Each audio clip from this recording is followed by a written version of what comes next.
നമസ്തേ, കഥകളതി സാഗരത്തിലേക്ക് സ്വാഗതം. ഇന്നത്തെ കഥ അടിമയുടെ ഗർഭം. എന്താണ് അടിമ? അതായത് ഒരു യജമാനൻ. പണ്ടൊക്കെ നമ്മുടെ ഓരോ രാജ്യങ്ങളുടെയും ഒരു വ്യവസ്ഥിതി അടിമ സമ്പ്രദായം നിലനിന്നിരുന്നു.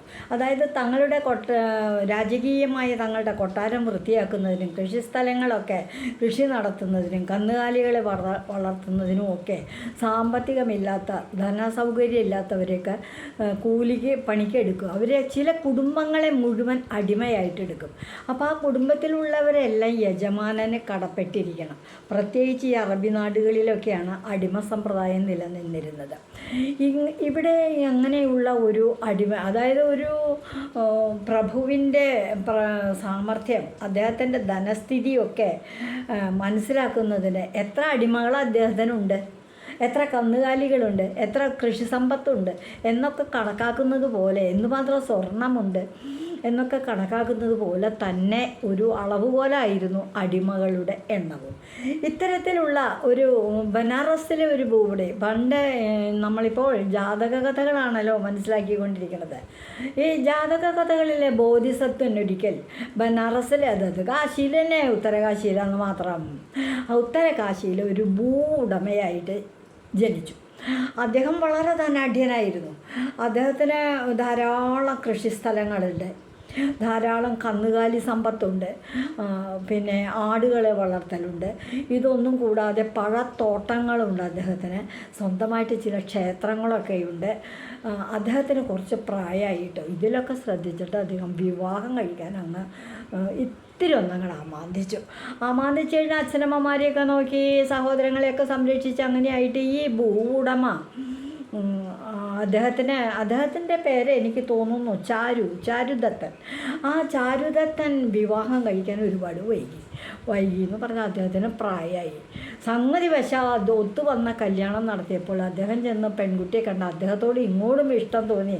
ഈ പ്രായമൊന്നും എനിക്കൊരു വിഷയമല്ല എന്നുള്ള മട്ടിൽ അദ്ദേഹത്തോടൊപ്പം ജീവിക്കാൻ ആഗ്രഹം പ്രകടിപ്പിച്ച ഒരു യുവതിയാണ് അദ്ദേഹത്തിൻ്റെ ഭാര്യയായി വന്നത്.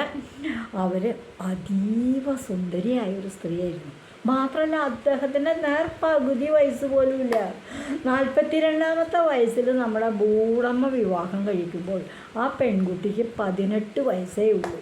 പക്ഷേ ഒരുവിധ പ്രയാസങ്ങളൊന്നുമില്ലാതെ, മനോവേദന ഒന്നും കൂടാതെ തൻ്റെ ഭർത്താവിനെ ശുശ്രൂഷിച്ചുകൊണ്ട് ആ പെൺകുട്ടി ഉത്തരകാശിയിൽ വന്ന് താമസിക്കാൻ തുടങ്ങി. അങ്ങനെ അവർ ഭാര്യയും ഭർത്താവും ഭൂവുടമ പ്രഭുവായിട്ടും അങ്ങനെ രാജകീയമായ സുഖജീവിതം അങ്ങനെ ആസ്വദിച്ചുകൊണ്ടിരിക്കെ കാലം പോയ നിലയ്ക്ക് അവർക്കൊരു പുത്രൻ ജനിച്ചു. പുത്രൻ ജനിച്ചു കഴിഞ്ഞപ്പോഴത്തേക്കും, പുത്രനൊരു 10-12 വയസ്സൊക്കെ ആയപ്പോഴത്തേക്കും ഈ പറഞ്ഞതുപോലെ പ്രഭുവിന് പ്രായമായി. അദ്ദേഹത്തിന് അല്ലറ ചില്ലറ അസുഖങ്ങൾ, രോഗങ്ങളൊക്കെ ഓരോന്ന് പിടികൂടാൻ തുടങ്ങി. അപ്പോൾ അദ്ദേഹത്തിൻ്റെ ഒരു തോന്നൽ കേട്ടോ, അതായത് എനിക്ക് ഇനി അധികകാലമൊന്നും ഇല്ലയെന്നാണ് തോന്നണേ, എന്നെ രോഗങ്ങളൊക്കെ ആക്രമിച്ചിരിക്കുകയല്ലേ, അതുകൊണ്ട് എനിക്ക് എന്തെങ്കിലും സംഭവിച്ചാൽ എൻ്റെ ഈ സമ്പത്ത് മുഴുവൻ എൻ്റെ മകന് കിട്ടാതെ വരൂ. അങ്ങനെ വന്നാൽ അത് കഷ്ടമാണല്ലോ. ഞാനങ്ങ് മരിച്ചു കഴിഞ്ഞാൽ എൻ്റെ ഭാര്യ എപ്പോഴും ചെറുപ്പക്കാരിയാണ്, അതീവ സുന്ദരിയുമാണ്, ഈ സമ്പത്തുണ്ട്. മകന് ഈ സമ്പത്തൊന്നും കൊടുക്കാതെ കണ്ട് ആ സ്ത്രീ മറ്റൊരു വിവാഹം ചെയ്താലോ, അപ്പോൾ തൻ്റെ കുട്ടിക്ക് വല്ലതും കിട്ടുമോ എന്നുള്ളൊരു വിഷമം അങ്ങ് വന്നപ്പോൾ അദ്ദേഹം എന്തോ ചെയ്തു എന്ന് വെച്ചാൽ, മറ്റൊരു പണ്ഡിതശ്രേഷ്ഠൻ്റെ അടുത്ത് ചെന്ന് ചോദിച്ചു.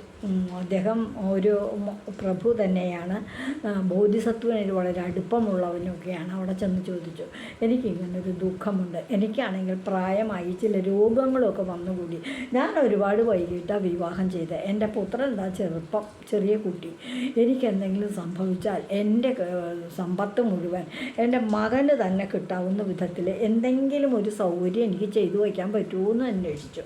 അപ്പോൾ അദ്ദേഹം പറഞ്ഞു, ആ പണ്ഡിതനായ ബ്രാഹ്മണ ശ്രേഷ്ഠൻ പറഞ്ഞു, അതിന് വിരോധമൊന്നുമില്ല, ഒരു കാര്യം ചെയ്യുക, നിങ്ങൾക്ക് ധാരാളം അടിമകളൊക്കെ ഉണ്ടല്ലോ. അടിമകളൊക്കെ ഉണ്ട്, എനിക്ക് ജോലിക്ക് കാര്യങ്ങൾക്ക് എല്ലാത്തിനും ആളൊക്കെ ഉണ്ട്, നല്ല വിശ്വസ്തരായ അടിമകളുണ്ട് ഉണ്ടല്ലോ. വളരെ വിശ്വസ്തനായ ഒരു അടിമയ്ക്ക് മാത്രം അറിയാവുന്ന വിധത്തിൽ അദ്ദേഹത്തെ കൊണ്ടുപോയിട്ട് ഭാര്യയുടെ നിഴലെത്താത്ത എന്ന് പറഞ്ഞാൽ അത്രയേറെ ഒരു ഇതിൽ ശാസ്ത്രപ്രകാരമാണ് പറയണത്. എന്ന് വെച്ചാൽ ഭാര്യ അറിയാത്ത എന്നുള്ളൊരർത്ഥമേ ഉള്ളൂ. അങ്ങനെയുള്ളൊരു സ്ഥലത്ത് കൊണ്ടുപോയി നിങ്ങളുടെ നിധിയൊക്കെ സൂക്ഷിക്കാൻ പറഞ്ഞു. അങ്ങനെ പ്രഭു തിരിച്ച് വീട്ടിൽ വന്നിട്ട് തൻ്റെ അടിമകളിൽ വിശ്വസ്തനായിട്ടുള്ളവനും അതേസമയം കുറച്ച് പ്രാപ്തനൊക്കെ ആയിട്ടുള്ള നന്ദ എന്ന് പറയുന്ന ഒരു അടിമയുണ്ട്. ആ അടിമയും കൊണ്ട് കാട്ടിലേക്ക് പോയി. കുതിരയെ ഓടിച്ചവർ കാട്ടിൽ പോയി. കാട്ടിൽ ചെന്ന് നിധികളൊക്കെ കൂടി എടുത്ത് പുറത്ത് വെച്ചിട്ടാണ്, കുതിരപ്പുറത്ത് വെച്ചിട്ട് അതൊക്കെ കൊണ്ട് പോയി. നന്ദയും പ്രഭുവും തന്നെ പോയത്. അവിടെ ചെന്ന് കാട്ടിൽ ചെന്ന് ഒരു പ്രത്യേക സ്ഥലത്ത്, അടയാളങ്ങളൊക്കെ ഉള്ള ഒരു പ്രത്യേകതയുള്ള സ്ഥലത്ത്, അതായത് ഒരു അതിങ്ങനെ വന്ന് കുത്തി ഒഴുകിക്കൊണ്ടിരിക്കുന്ന ഒരു വെള്ളച്ചാട്ടത്തിൻ്റെ താഴെയല്ല മുകളിലായിട്ട് ഒരു ഭാഗത്തായിട്ട് ഈ നിധി വലിയൊരു കുഴി ഉണ്ടാക്കി നന്ദ മാത്രം അറിയാവുന്ന വിധത്തിൽ അവിടെ കുഴിച്ചു മൂടി. എന്നിട്ട് പ്രഭു അന്ന് പറയുകയും ചെയ്തു, നല്ലൊരു പാരിതോഷിക അടിമയ്ക്ക് കൊടുത്തു. അത് കൂടാതെ പറഞ്ഞു, എൻ്റെ മകൻ വളർന്ന പ്രാപ്തിയാകുമ്പോൾ എനിക്ക് എന്തെങ്കിലും സംഭവിച്ചു കഴിഞ്ഞാൽ അവന് മാത്രം ഈ നിധി പറഞ്ഞു കൊടുക്കാവൂ എവിടെ ഇരിക്കണേന്ന്. അവൻ സമ്പന്നനായി ജീവിക്കാൻ വേണ്ടിയിട്ടാണ് ഞാനിത്. തീർച്ചയായിട്ടും ഞാൻ എങ്ങനെ നിന്നെ സ്നേഹിക്കുന്നു അതുപോലെ അവനും സ്നേഹിക്കൂ കേട്ടോ എന്നൊക്കെ പറഞ്ഞ് നിധി സൂക്ഷിച്ച് വെച്ചിട്ട് തിരിച്ച് വീട്ടിലേക്ക് വരികയും ചെയ്തു. വീട്ടിൽ തിരിച്ചെത്തി അധികം താമസിയാതെ കണ്ട് എന്തോ അസുഖം കൂടുതലായിട്ട് പ്രഭു അങ്ങ് മരിക്കുകയും ചെയ്തു. അമ്മയും മകനും തന്നെയായി. പിന്നെ കാര്യങ്ങളൊക്കെ കൊണ്ട് നടത്തുന്നുണ്ട്, കൃഷിയൊക്കെ കൊണ്ട് നടത്തുന്നുണ്ട്, കന്നുകാലികളെ സംരക്ഷിക്കുന്നുണ്ട്, ചില്ലറ വ്യാപാരങ്ങളൊക്കെ നോക്കുന്നതൊക്കെ നടക്കുന്നുണ്ട്. കുട്ടിയാണെന്ന് വെച്ചാലും ഭാര്യ അതിലൊക്കെ ശ്രദ്ധിക്കും. മറ്റുള്ള ജോലിക്കാരിയൊക്കെ വെച്ച് അവർ കാര്യങ്ങൾ നടത്തി. കുറേ നാൾ കഴിഞ്ഞപ്പോൾ ഈ കുട്ടി വളർന്ന് പ്രാപ്തനായി, യുവാവായി കഴിഞ്ഞപ്പോൾ ഈ അമ്മ ഒരു ദിവസം മകനോട് പറഞ്ഞു, എടാ സമ്പത്തുണ്ട്, നമുക്ക് ധാരാളം രത്നങ്ങളും സ്വർണ്ണങ്ങളും കാശും പണമൊക്കെ ഉണ്ട്, പക്ഷെ അത് അച്ഛൻ എവിടെയോ കൊണ്ടുപോയി സൂക്ഷിച്ച് വെച്ചേക്കണതാണ്. എവിടെയാണെന്ന് എനിക്കറിയില്ല. എനിക്ക് തോന്നുന്നത് അത് നമ്മുടെ വിശ്വസ്തനായ അടിമയായ നന്ദയ്ക്കറിയാമെന്ന്. നീ നന്ദയോടൊന്ന് ചോദിച്ചു നോക്ക്. നമുക്കിപ്പോൾ ആ സമ്പത്ത് എടുത്തിട്ട് നമ്മുടെ കൃഷിസ്ഥലങ്ങളും വ്യവസായ സ്ഥാപനങ്ങളും ഒക്കെ നമുക്ക് ഒന്നുകൂടെ പുരോഗമിപ്പിക്കുന്ന വിധത്തിൽ പ്രവർത്തിക്കാം. അതിനെയൊക്കെ ഒന്ന് നന്നാക്കി എടുക്കാം. അതിന് കുറച്ച് പണം വേണം, അത് എടുക്കാമെന്ന് പറഞ്ഞു. അപ്പോൾ മകനും വിചാരിച്ചു ശരിയാണത്, ഒന്നുകൂടെയൊക്കെ ഒന്ന് മെച്ചപ്പെടാം, കുറച്ചുകൂടെ നല്ല കന്നാലികളെയൊക്കെ വാങ്ങിക്കാം, കുതിരകളെ വാങ്ങിക്കാം, അങ്ങനെയൊക്കെ വിചാരിച്ച് നന്ദിയോട് ചോദിച്ചു. അപ്പോൾ നന്ദ പറഞ്ഞു, ശരിയാണ്, എനിക്കറിയാം, അദ്ദേഹം ഇത് സൂക്ഷിച്ചു വെച്ചിട്ടുണ്ട്, ഞാൻ കാണിച്ചു തരാം എന്ന് പറഞ്ഞു. അപ്പോൾ മകൻ നന്ദ പറയുന്നത് പോലെ അനുസരിച്ച് നന്ദയുടെ കൂടെ കാട്ടിലേക്ക് മകൻ അങ്ങ് പോവുകയും ചെയ്തു. ഈ കാടിൻ്റെ അടുത്തേക്ക് എത്താറായി കഴിയുമ്പോൾ അവരിങ്ങനെ പല വർത്തമാനങ്ങളൊക്കെ പറഞ്ഞ കൂട്ടത്തല്ല നിധിയുടെ അടുത്തേക്ക് അങ്ങോട്ട് അടുക്കും തോറും ഇത് നന്ദയ്ക്ക് പ്രകടമായൊരു മാറ്റം. നന്ദയുടെ അതുവരെയുള്ള സ്വഭാവമൊന്നുമല്ല കാണുന്നത്. നന്ദയുടെ മുഖം അങ്ങോട്ട് അപ്പോഴേക്കും അയാൾക്ക് ഒരു 10-50 വയസ്സിന് മീതെ പ്രായമുണ്ട് കേട്ടോ. 50 അല്ല, അതിൽ കൂടുതൽ പ്രായമുണ്ട്. തൻ്റെ പിതാവിൻ്റെ മരിച്ചു പോകുന്ന സമയത്ത് പിതാവിന് എന്ത് പ്രായം ഉണ്ടായിരുന്നു വെച്ചാൽ അത്രയ്ക്ക് പ്രായമുണ്ട് ഈ അടിമയായ നന്ദയ്ക്ക്. ആ നന്ദയുടെ മട്ടും ഭാവമൊക്കെ അങ്ങോട്ട് മാറി. ഈ പ്രഭുകുമാരനെ ഒരു ദേഷ്യത്തോടു കൂടി നോക്കാനും അദ്ദേഹം സംസാരിക്കുമ്പോൾ ശബ്ദത്തിലും പ്രവർത്തികളിലും ഒക്കെ ഒരു ക്രൂരഭാവം നിഴലിക്കാനും ഒക്കെ തുടങ്ങി. ഒരഹങ്കാരം, എന്തെന്നില്ലാത്ത ഒരഹങ്കാരം അടിമയ്ക്ക്.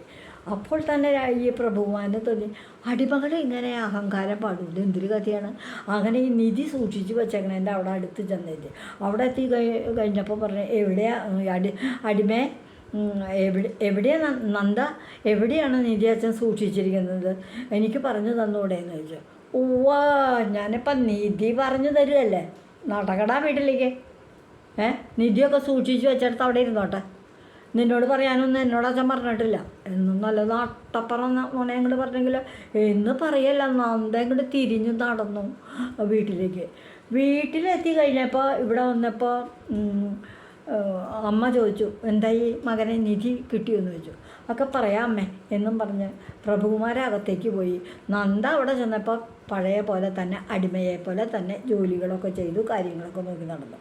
അത് കഴിഞ്ഞപ്പോൾ ഉണ്ടായ സംഭവം പറഞ്ഞു. അപ്പോൾ അമ്മ പറഞ്ഞു, ഒരു പ്രാവശ്യം കൂടെ പോയി നോക്കാം, അയാളെ വിളിച്ചുകൊണ്ട് പോയ ആൾക്കല്ലേ അറിയുള്ളൂ, ആളറിയാതെ കണ്ട് നമുക്കെങ്ങനെ കിട്ടും, ഇനി കാട്ടിലേക്കാണ് കൊണ്ടുപോയിക്കണേ ഇവിടുന്ന് എന്നറിയാമെന്ന്.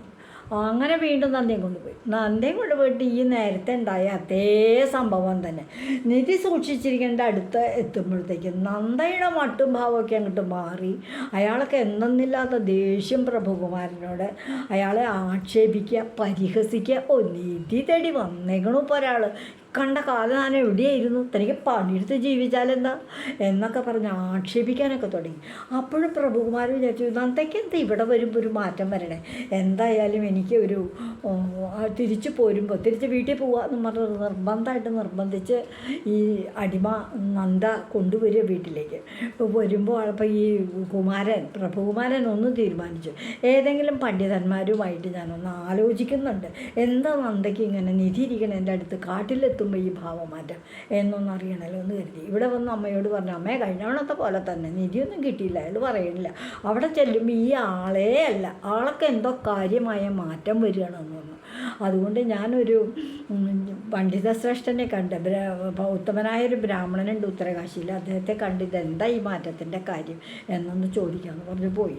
അവിടെ ചെന്ന അദ്ദേഹം കാര്യങ്ങളൊക്കെ പറഞ്ഞു. കുറച്ച് സമയം കണ്ണടച്ചിരുന്നിട്ട് ആ ജ്യോതിഷക്കാരൻ പറഞ്ഞു, അതിന് കാരണമുണ്ടെന്ന് പറഞ്ഞാൽ അത് ഞാൻ പറയാം, പക്ഷേ ഇനി ഒരു പ്രാവശ്യം കൂടെ താൻ കൊണ്ടുപോകും, ആ അടിമയെ കൊണ്ട് ഒരു പ്രാവശ്യം കൂടെ പോകും, എന്നിട്ട് കാര്യം ശരിയാവട്ടെ, വിജയിക്കട്ടെ, അപ്പം ഞാൻ പറഞ്ഞു തരാം കാരണം. ശരിയെന്ന് പറഞ്ഞു. അങ്ങനെ വീട്ടിൽ ചെന്ന് കുറച്ച് നാൾ കഴിഞ്ഞപ്പോൾ ഒന്നും അറിയാത്ത പോലെ, ഇങ്ങനെയൊന്നും സംഭവിക്കാത്ത പോലെ വീണ്ടും നന്ദിയെ വിളിച്ച് കാട്ടിലേക്ക് പോയി. അവിടെ ചെന്ന് കഴിഞ്ഞപ്പോൾ ഈ ജ്യോതിഷക്കാരൻ പറഞ്ഞു കൊടുത്തിരുന്നു, അവിടെ ചെല്ലുമ്പോൾ ഇയാൾക്ക് ഒരു അഹങ്കാരം വരികയാണ് നന്ദയ്ക്ക്. എന്താണ് അഹങ്കാരം? അവിടെ ചെന്ന് കഴിഞ്ഞിട്ട് നീ നിർബന്ധമായിട്ട് താൻ അടിമയല്ല എന്നുള്ള മട്ടിലാണ് അയാളുടെ പെരുമാറ്റം. ആ പെരുമാറ്റത്തെ നീ നിർത്തണം, നിലയ്ക്ക് നിർത്തണം. നീ അടിമേ എന്ന് തന്നെ പല പ്രാവശ്യം വിളിച്ച്, നീ നിൻ്റെ യജമാനോടാണ് സംസാരിക്കുന്നതെന്ന് ഓർമ്മ വേണം, ഞാൻ പറയുന്ന പോലെ നീ കേൾക്കണമെന്ന് പറഞ്ഞാൽ അധികാരഭാവത്തോടു കൂടി ആയുധം എടുത്ത് വെച്ച് കുഴിക്ക്, ഇവിടെ നിധി കുഴിച്ചിട്ടെടുത്ത് കുഴിക്ക് എന്ന് പറഞ്ഞ് കർശനമായിട്ട് ജോലി ചെയ്യിപ്പിക്കുക. അപ്പം അയാൾ ചെല്ലുക. അയാളെ കൂടെ അങ്ങനെ പറഞ്ഞുകൊണ്ടിരിക്കണം, അടിമയാണ് നീ എൻ്റെ അടിമയാണ്, അടിമയായ നിനക്ക് എന്നെ ധിക്കരിക്കാനുള്ള അവകാശമില്ല, നീ ഞാൻ പറഞ്ഞത് കേൾക്കുക എന്ന് പറഞ്ഞാൽ അയാളെ നിർബന്ധിച്ച് നിധി കണ്ടെടുപ്പിച്ചിട്ട് പറ്റുമോ നോക്കൂ, നിങ്ങളുടെ അധികാരം അയാളിൽ ചെലുത്തുക, അപ്പോഴേ അയാളുടെ അഹങ്കാരം മാറിപ്പോവുകയുള്ളൂ എന്ന് പറഞ്ഞു. അതുപോലെ തന്നെ വീട്ടിൽ വന്ന അമ്മയോടും കൂടി പറഞ്ഞു, ഞാൻ ഇന്ന പോലെ ചെയ്യാൻ പോവാണ് അമ്മ, എന്നോട് ഇതാണ് പറഞ്ഞ ആ പണ്ഡിതൻ, അതുകൊണ്ട് അതുപോലെ ചെയ്യാൻ പോകാമെന്ന് പറഞ്ഞു. 3-ാമത്തെ പ്രാവശ്യം കാട്ടിലേക്ക് പോയി. അവിടെ ചെന്ന് അടുത്ത് കഴിഞ്ഞപ്പോഴേക്കും ഈ അടിമയുടെ മട്ടും ഭാവമൊക്കെ മാറി, നേരത്തേതുപോലെ എവിടേക്കായി പോകണേ, തിരിച്ചു കിടക്കണം എന്ന് പറഞ്ഞ് പ്രഭുവാനെ ഇങ്ങോട്ട് തിരിയാനല്ല ഞാൻ വന്നത് നിന്നെ കൊണ്ട് ഒരു കാര്യത്തിന് വേണ്ടിയിട്ടാണ്. എൻ്റെ അച്ഛൻ നിന്നെ ഏൽപ്പിച്ച നിധി എനിക്ക് ഇപ്പം എടുത്ത് തരണ്ട, അടിമ നീ ആ കാര്യം മറന്നോ?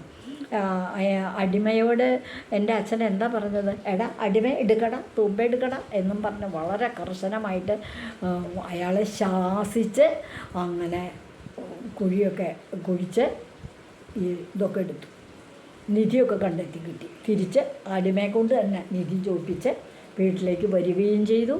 എല്ലാ വിധത്തിലും അവരുടെ കാര്യങ്ങളൊക്കെ നടന്നു. അത് കഴിഞ്ഞ് അമ്മയോട് കാര്യങ്ങളൊക്കെ പറഞ്ഞു, ഞാനിതെന്താ ഇതിൻ്റെ കാരണം എന്നൊന്ന് ചോദിക്കട്ടെ എന്ന് പറഞ്ഞ പണ്ഡിത ശ്രേഷ്ഠനെ വീണ്ടും സന്ദർശിച്ചു. എന്താ ഇദ്ദേഹത്തിന് ഇങ്ങനെ ഒരു മാറ്റം വരുന്നത്? ഇവിടെ വന്നു കഴിഞ്ഞപ്പോഴോ നന്ദയ്ക്ക് ഒരു കുഴപ്പമില്ല, പണ്ട് എങ്ങനെയായിരുന്നുവോ അയാൾ അടിമ സ്വഭാവത്തോടു കൂടി ജീവിച്ചിരുന്നത് അതേപോലെ തന്നെ, ഒരു മാറ്റമില്ല. ഇതെന്ത് പറ്റി ഇത്ര നാൾ, എന്താ ഇയാൾക്ക് ഇങ്ങനെ കാട്ടി ചെല്ലുമ്പോൾ ഒരു മാറ്റം എന്ന് ചോദിച്ചു. അപ്പോൾ ആ പണ്ഡിത ശ്രേഷ്ഠൻ പറഞ്ഞു, അയാൾക്കറിയാത്ത ഒരു രഹസ്യം അറിയുന്നവനായി ആ അടിമ, പ്രഭുകുമാരനായ ആ സ്വത്തിൻ്റെയും നിധിയുടെയും എല്ലാ സമ്പത്തിൻ്റെയും ഉടമയായ പ്രഭുകുമാരൻ അറിയാത്ത ഒരു രഹസ്യത്തിൻ്റെ ഉടമയായി ആ അടിമ. അപ്പോൾ അടിമയ്ക്ക് തന്നിൽ അഹങ്കാരം വന്നു. ഇവൻ്റെ സമ്പത്തിൻ്റെയൊക്കെ താക്കോല എൻ്റെ ഇല്ല എന്നുള്ള ആ ഒരു അഹങ്കാരം വന്നു. ആ അഹങ്കാരമാണ് അയാളിൽ മാറ്റം ഉണ്ടാക്കിയത്. വീണ്ടും വീണ്ടും അയാളെ അടിമ, ഞാൻ പറഞ്ഞു നീ കേൾക്കുമെന്ന് പറഞ്ഞ് ശാസിച്ച് അങ്ങ് ഭരിച്ച് അവൻ്റെ അടിമത്വം അങ്ങ് ഉറപ്പ് വരുത്തിക്കൊണ്ട് പെരുമാറി കഴിഞ്ഞപ്പോൾ അവൻ്റെ അഹങ്കാരമൊക്കെ പോയെങ്കില നിധി കണ്ടെടുത്ത് കൊടുത്തു. അതാണ് ഉണ്ടായത്. അതായത് അർഹതയില്ലാത്തൊരു സമ്പത്തിന് ഉടമയാകുമ്പോൾ മനുഷ്യൻ്റെ മനസ്സിന് താൻ അറിയാതെ വന്നു കയറുന്നൊരു ദുസ്വഭാവമാണ് അഹങ്കാരം. നന്ദയ്ക്ക് വന്നുകൂടിയത് അതാണ്. അങ്ങ് അധികാരത്തോടു കൂടി തിരിച്ചങ്ങ് പറഞ്ഞു കൊടുത്ത താനാരാണെന്നും അയാളാരാണെന്നും വ്യക്തമാകുന്ന വിധത്തിൽ അങ്ങോട്ട് സംബോധന ചെയ്ത് അടിമേ ഒരു 10 പ്രാവശ്യം അടിമ എന്നുള്ള വിളിയാ കേട്ട് കഴിഞ്ഞപ്പോൾ അവൻ്റെ അഹങ്കാരമൊക്കെ പോയി. താൻ അടിമയാണെന്നങ്ങോട്ട് ബോധ്യം വന്നു. അങ്ങനെ കാര്യം മനസ്സിലാവുകയും പ്രഭുകുമാരൻ തിരിച്ച് വീട്ടിൽ വന്ന് മുൻപന്നത്തേക്കാൾ കൂടുതൽ സ്നേഹത്തോടുകൂടി ബഹുമാനത്തോടുകൂടി തൻ്റെ പിതാവിൻ്റെ തന്നെ അടിമയായിരുന്ന വിശ്വസ്തനായിരുന്ന ആ അടിമയെ സ്നേഹിക്കുകയും അവരൊരുമിച്ച് ദീർഘകാലം വീണ്ടും ആ പ്രഭു കൊട്ടാരത്തിൽ തന്നെ പ്രഭുവിൻ്റെ കുടുംബത്തിൽ തന്നെ അയാൾ ജീവിക്കുകയും ഒക്കെ ചെയ്തു എന്നാണ് കഥ. അപ്പോൾ ഈ കഥ മനുഷ്യനിൽ സമ്പത്ത് വരുത്തുന്നൊരു മാറ്റം, ആ മാറ്റം പോകണമെങ്കിൽ ആ സമ്പത്തങ്ങൾ മാറണം. ഈ സമ്പത്ത് എന്ന് പറയുന്നത് എപ്പോഴും അഹങ്കാരം ഉണ്ടാക്കുന്നൊരു വസ്തുവാണ് എന്നുള്ള ഒരു ഗുണപാഠം കൂടെ ഈ കഥയിലുണ്ട്. ഇതുവഴി വന്നാലും ഇത്തിരി നേരം ഇരുന്നാലും കഥകൾ കേട്ടാലും കളിയായി പറയും കഥയാണേ, കാര്യം പറയും കഥയാണേ. ഈ കഥ കുട്ടികൾക്ക് പറഞ്ഞു കൊടുക്കണം. ഈ ചാനൽ സബ്സ്ക്രൈബ് ചെയ്യിപ്പിക്കണം. നിങ്ങൾ ചെയ്തിട്ടുണ്ടാവുമെന്നൊക്കെ എനിക്കറിയാം. എത്ര കാലമായി 621 കഥകളായില്ലേ ഞാൻ ഈ ചാനലിൽ കൂടെ പറയണേ. അപ്പോൾ നിങ്ങളൊക്കെ ചെയ്തിട്ടുണ്ടാവും. അതുകൊണ്ട് ഓരോ ദിവസവും നിങ്ങൾക്കാകുന്ന നിങ്ങളുടെ സ്വാധീനം ഉപയോഗിച്ച് നിങ്ങളുടെ സുഹൃത്തുക്കളോടോ കുട്ടികളോടോ ബന്ധുക്കളോടോ കൂട്ടുകാരോടോ ഒക്കെ പറഞ്ഞ് ഈ ചാനലൊന്ന് സബ്സ്ക്രൈബ് ചെയ്യിപ്പിക്കൂ. ഈ കഥകൾ നമ്മുടെ കുട്ടികൾ കേൾക്കട്ടെ. ധർമ്മബോധം ഉണർത്തുന്ന കഥകളാണിത്. ഒരു ദോഷം ഉണ്ടാവില്ല ഈ കഥകളൊക്കെ കേട്ടു എന്ന് കരുതിയിട്ട്. ഞാൻ ഗ്യാരണ്ടി. നന്ദി.